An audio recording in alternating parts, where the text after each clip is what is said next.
성경에서 동방이란 말이 자주 나와요. 동방이란 말. 오늘 본문에도 보면 동방박사들 나오는데 이 동방이 어디인가? 이 동방의 원뜻은 별이 떠오르는 곳이라는 의미를 가지고 있어요. 별이 떠오르는 곳.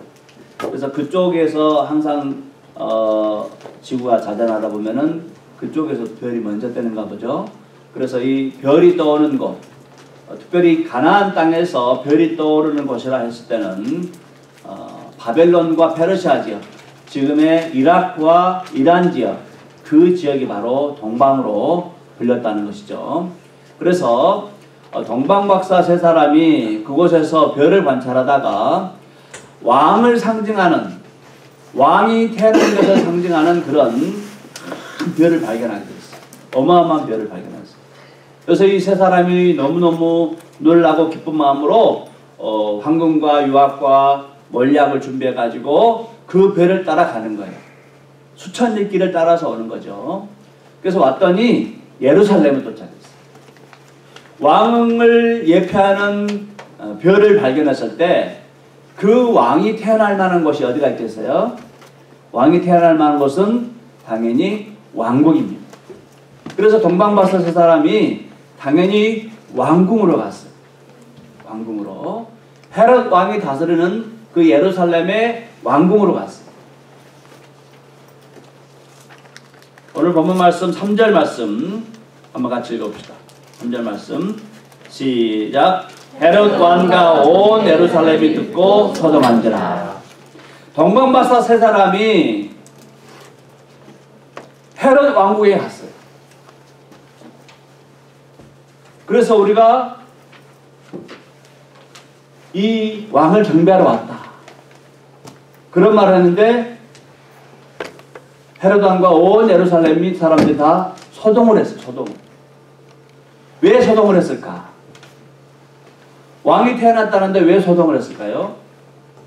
2절 말씀 같이 보겠습니다. 2절 시작. 유대인의 왕으로 나신 이가 어디 계시냐? 우리가 동방에서 그의 별을 보고 그에게 경배하러 왔노라 하니. 유대인의 왕으로 나신 이가 어디 계시냐? 여기 영어에 보면은 이미 과거형이에요.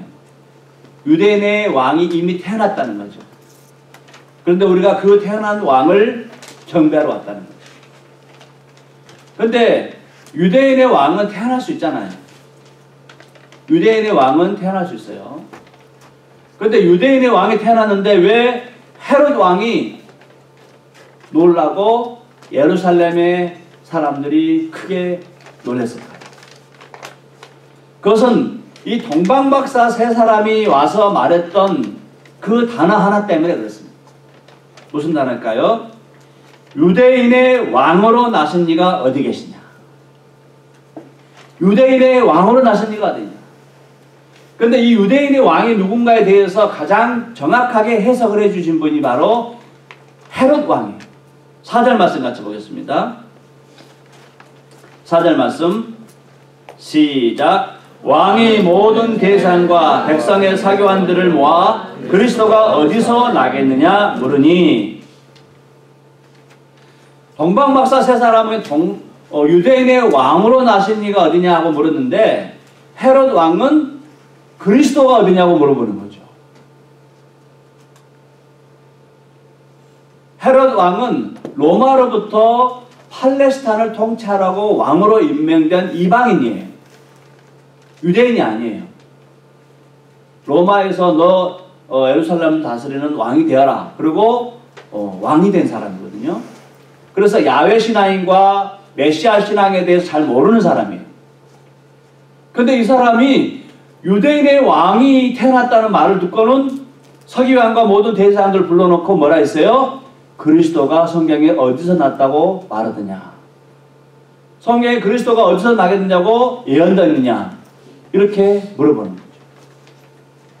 그러니까 이 유대인의 왕인데 그 헤롯 왕이 그리스도라고 해석을 해준 거죠.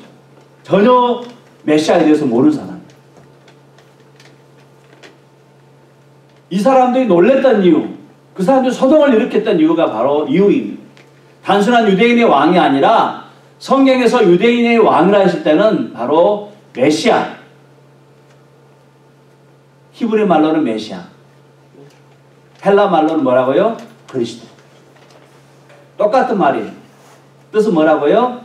기름 부음을 받은 자. 성령의 기름 부음을 받은 자를 메시아라고. 구약의 레위기에 보면은 아론에게 기름을 부을 때 메시아라는 단어를 써요. 기름 부음을 받은 대제사장과 선지자와 왕들에게 하나님께서 하나님의 그 사역을 맡기실 때 기름을 부었어요. 그런데 이 메시아는 누구냐? 세 가지 권위를 다 가지고 계신 분이 메시아입니다. 왕과 선지자와 대제사장 권위를 가지십니다. 단순한 유대인의 왕이 아니라 이스라엘을 구속하실 메시아. 그분이 태어난 거예요. 그렇기 때문에 헤롯 왕과 서기관과 대상과 예루살렘 사람들이 소동이 일어난 것입니다. 예수님 당시 사람들은 이 유대인의 왕 그리스도에 대해서 굉장히 관심이 많았어요.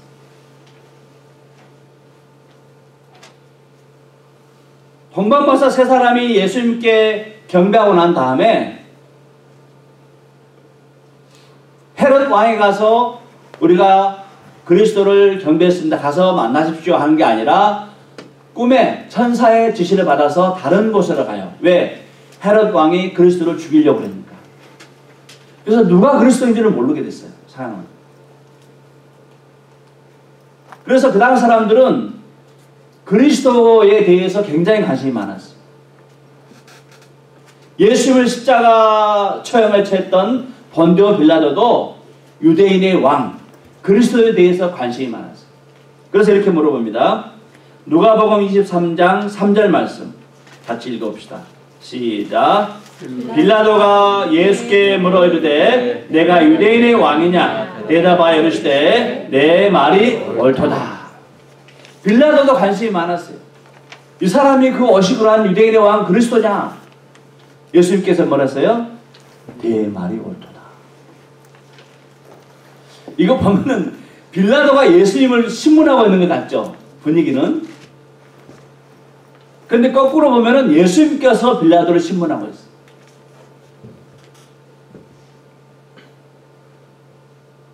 심판을 빌라도가 내린 것 같지만은 모든 그 심판의 주관자는 예수님이세요. 내 말이 옳도다. 내가 바로 유대인의 왕 그리스도다. 로마 병정들은 유대인의 왕이라는 것에 관심이 많았어요.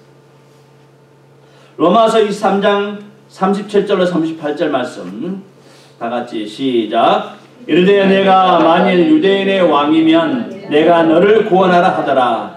그 위에 이는 유대인의 왕이라 쓴 패가 있더라. 아멘. 십자가에 예수님을 매달아 놓고 로마 병정들이 말합니다. 내가 만일 유대인의 왕이면은 여기서 내려와 너 스스로를 구원해라. 유대인의 왕이 바로 그리스도라는 것을 알고 있었어요. 그런데 이들보다도 이 본디오 빌라도보다도 로마 병정보다도 더 예수님이 유대인의 왕 그리스도라는 것을 증명해 준 사람이 있어요. 가장 확실하게. 바로 예수님의 십자가 왼편에 달린 사람. 오른편에 달린 사람은 그날 바로 예수를 믿고 예수와 함께 낙원에 들어가요. 왼편의 강도, 살인 강도는 예수를 비방한 사람. 그런데 이 사람이 예수님을 그리스도라고 인정하는 거예요.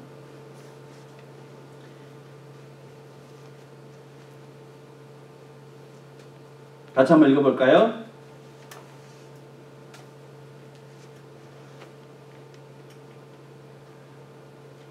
누가복음 23장 39절 말씀 시작.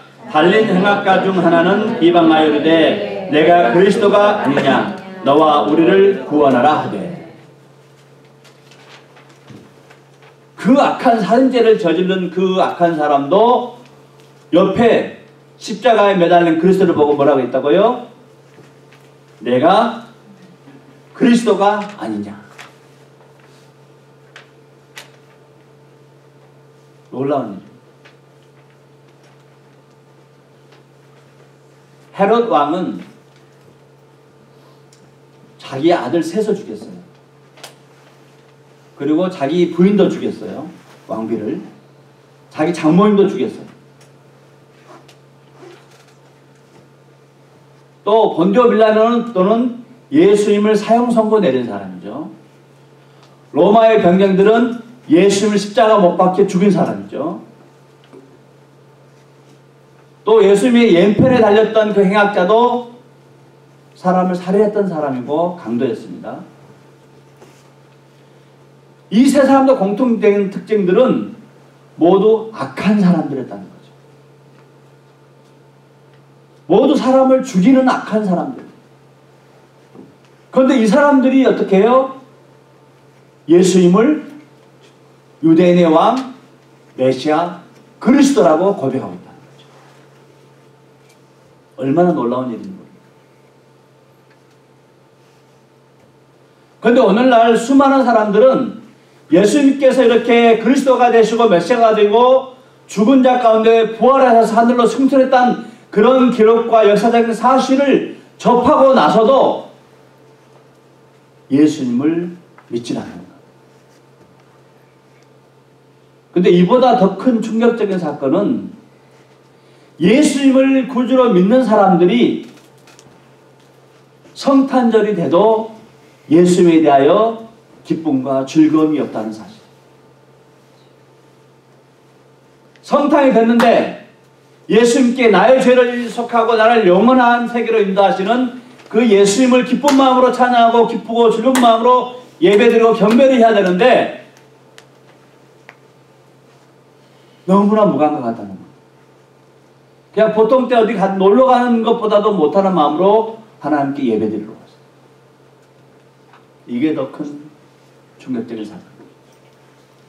지난 주간에 다른 시티에 간 적이 있어요. 그래서 뭐 필요한 것이 있어서 마켓에 들렸는데 그 마켓은 좀 특이했어요. 저녁 때 가고 아침에 일찍 갔는데 그 마켓 종업원들부터 시작해서 뭐 물건 사러 온 사람들이 모두 다 저보고 메리 크리스마스를 하는 거예요. 메리 크리스마스. 그래서 제가 당황해가지고 제가 당황을 했어요. 저러다가 또 다른 사람들 괜히 구박받는 거 아닌가. 제가 눈치를 봤다니까요. 주위를 돌아보면서 이 사람들 왜 이러지? 왜 메리 크리스마스 하지? 이 가게는 뭐 특별한 가게인가? 근데 뭐 그 가게 직원들만 그런 게 아니라 어느 사람들마다 메리 크리스마스를 하는 거예요. 그래서 제가 참 생소했어요. 여기서는 다 해피 할레데를 하는데 그 동네만 사람들이 메리 크리스마스를 하더라고요. 메리 크리스마스란 말이 어색한 그런 분위기가 됐다는 거죠. 그만큼 예수 믿는 사람들조차도 메리 크리스마스, 우리 주님을 경배하고 찬양하고 즐거워하는 그런 마음이 무뎌졌다는 거죠.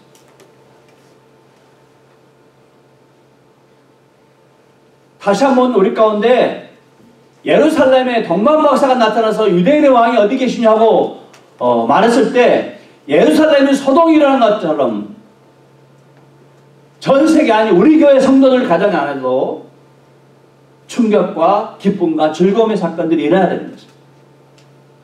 다른 날은 몰라도 오늘만큼은 여러분들이 기쁨과 즐거움의 예배를 드리시기를 주님의 이름으로 간절히 축복드립니다. 아멘.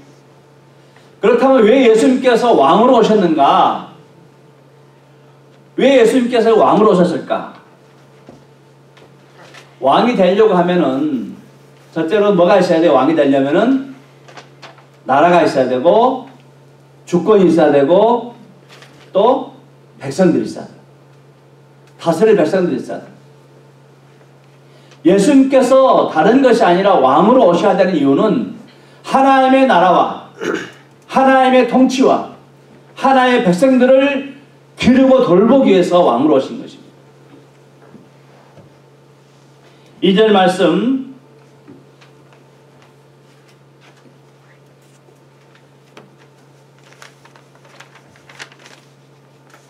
6절 말씀 같이 한번 6절 말씀 마태복음 2장 6절 말씀 시작. 또 유대 땅 베들레헴아 너는 유대 고을 중에서 가장 작지 아니하도다. 내게 산 다스리는 자가 나와서 내 백성 이스라엘의 목자가 되리라 하였습니다. 유대 땅 베들레헴아 너는 유대 나라 중에서 그 너의 이 거울이 작지 아니하다. 솔직히 베들레헴은 너무너무 초라합니다. 아주 작은 나라예요. 작은 동네입니다. 그런데 미가 선지자가 예언하기를 베들레헴아 너는 유대의 거울 중에서 작은 동네가 아니다. 왜? 이 베들레헴이 작은 동네에서 이스라엘 다스리는 통치자가 나오기 때문에. 여기서 이스라엘은 단순한 유대 나라를 말하는 것은 아니에요. 영적인 이스라엘. 예수 그리스도를 구주로 믿는 모든 사람들을 다스리는 하나님의 백성을 다스리는 그 이스라엘을 말하는 것입니다. 그 베들레헴에서 예수를 구주로 믿는 모든 사람들을 다스리는 지도자가 나올 것이라고 말씀합니다. 목자가 나올 것이라고 예언해주고 있는 것입니다. 하나님의 나라 백성들을 다스리기 위해서 예수님께서 왕으로 오시는 것입니다. 세상의 왕들은 다스리고 착취하고 왕을 위해서 목숨이라도 버려야 돼요.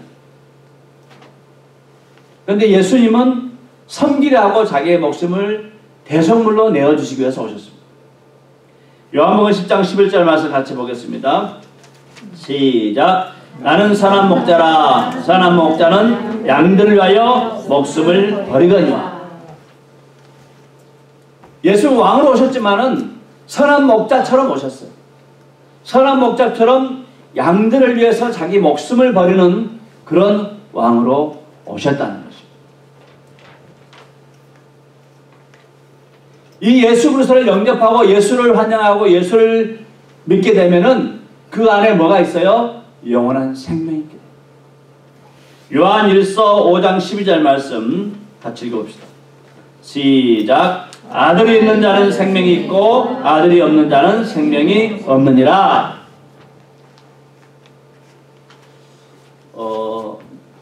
아이를 가지신 분들은 나 아이 안 가졌다, 나의 아이 없다 숨길 수가 없어요. 왜 숨길 수가 없어요? 왜 아이 가지신 분들은 나 아이 갖지 않았다, 임신하지 않았다고 속일 수가 없는 이유가 뭘까요?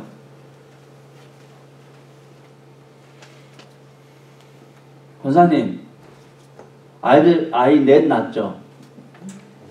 애 낳으셨는데, 넷을 낳았는데, 아이를 갖게 되면은 어떻게 돼요, 증상이? 배가 어떻게 돼요? 네. 배가 어떻게 돼요? 점점 불러와요. 박수영사님? 예서며 황현이 가질 때 배가 남산만 배가 점점 불러오는 거예요. 속일 수가 없어요. 생명을 잉태하게 되면 뭐가 나타나요? 증상이 나타나요. 배가 불러오는 증상이 나타나요. 우리가 예수님을 생명의 예수님을 우리가 영접하게 되면은 생명이 들어오는 거죠. 생명이 들어오기 때문에 우리가 속일 수가 없어요. 모를 리가 없어요. 다 알게 돼 있다는 거예요. 그런데 어떤 사람들은 예수를 믿고 나서도 자기가 예수를 믿은지 안 믿은지를 잘 몰라요. 그래서 다른 사람들이 너 구원 받았냐? 그럼 구원 받은지 잘 모르겠다. 그러면서 이상한 교리 이단에 빠지는 사람들도 있어요. 예수를 믿게 되면은 우리 안에 누가 들어와요? 생명이신 예수님이 들어오시는 것입니다. 이 세상에서 가장 큰 선물이 예수님을 영접하는 선물. 예수님을 받는 선물이 가장 큰 선물입니다. 왜요? 영생의 선물입니다. 엊그저께 신문에 보니까 중국에서 230세를 산 사람이 있대요. 결혼을 24번인가 하고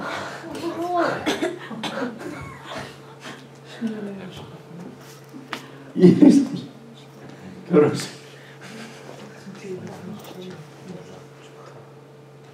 요즘에는 80세는 청춘이더라고요. 장로님 80세 다 돼가시죠?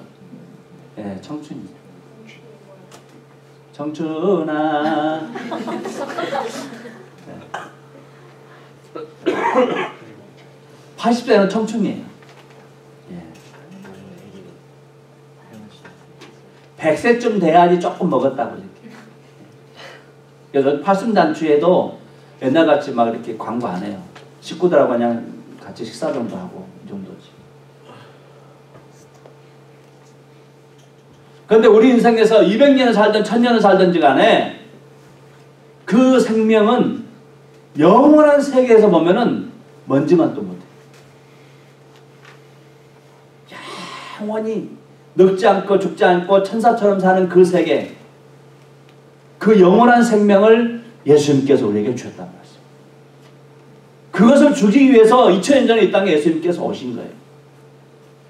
그러므로 우리가 이 성탄절은 얼마나 기뻐하고, 그냥 아까 우리 조시아가 땅이 꺼지도록 춤췄잖아요. 몸무게 많이 나가가지고. 그 이상으로 춤을 춰도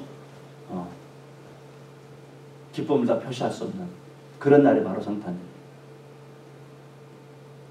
사랑하는 성도 여러분들, 우리에게 영생을 주시기 위해서 베들레헴 마구간에 오신 예수님, 그 예수님이 지금 마구간보다 더 지저분한 우리 심령 속에 들어와 계세요. 죄와 오염과 더러운 것, 마구간보다 더 지저분한 우리 심령 가운데 예수님께서 찾아오신 것입니다. 우리에게 영생을 주시기 위해서. 요한계시록 3장 1절 같이 읽어봅시다. 시작. 볼지어다 내가 문 밖에 서서 두드리노니 누구든지 내 음성을 듣고 문을 열면 내가 그에게로 들어가 그와 더불어 먹고 그는 나와 더불어 먹으리라. 지금도 예수님께서 여러분의 심령의 문을 두드리세요. 그 예수님을 영접하는 자는 베들레헴에 찾아오시는 그 예수님을 영접하는 그 이치와 똑같습니다. 동방박사만 예수님을 영접한 것이 아니라 우리 심령의 문을 두드린 예수님을 영접하는 자는 지금 이 순간 베들레헴에 오신 예수님을 영접하게 된다는 말씀. 바라기는 이 자리에 참석하는 모든 우리 성도들이 여러분 영적인 베들레헴 마구간에 찾아오신 예수님을 기쁨으로 영접하셔서